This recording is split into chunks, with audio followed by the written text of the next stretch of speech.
Nous partons en Inde à présent, où l'on va retrouver notre correspondante sur place, Lucie Berbet. La une de l'actualité chez vous, Lucie, bonjour, c'est cette vague de chaleur extrême qui s'abat sur le nord du pays. Oui, absolument. Vous le ressentez déjà peut-être à travers votre écran. L'Inde connaît depuis plusieurs semaines des températures extrêmes, mais elles atteignent des records ces derniers jours, jusqu'à 49,8 degrés enregistrés hier dans le nord-ouest du pays. Et les températures ressenties dépassent même allègrement les 50 ou 51 degrés par endroit. Alors même ici à New Delhi où je me trouve, nous ne sommes pas épargnés. On annonce encore aujourd'hui plus de 45 degrés.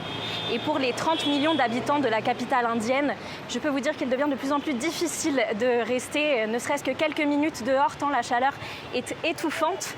Les hôpitaux connaissent d'ailleurs déjà des afflux de clients, de patients atteints de coups de chaleur. Alors les autorités locales mettent en place des mesures pour tenter de protéger la population.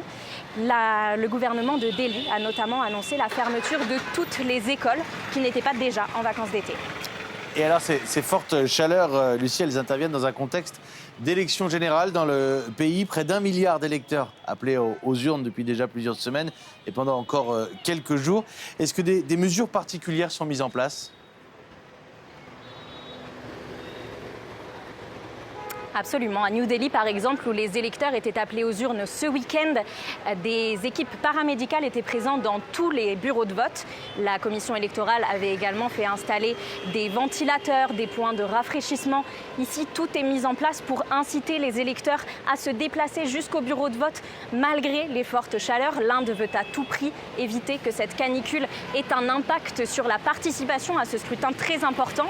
Alors jusqu'ici, les premiers chiffres sont plutôt rassurants. Le taux de participation ne serait inférieur que de quelques points par rapport aux dernières législatives de 2019. Il reste une dernière phase de vote cette semaine. Les résultats sont attendus le 4 juin. Et d'ici là, les températures devraient avoir légèrement baissé.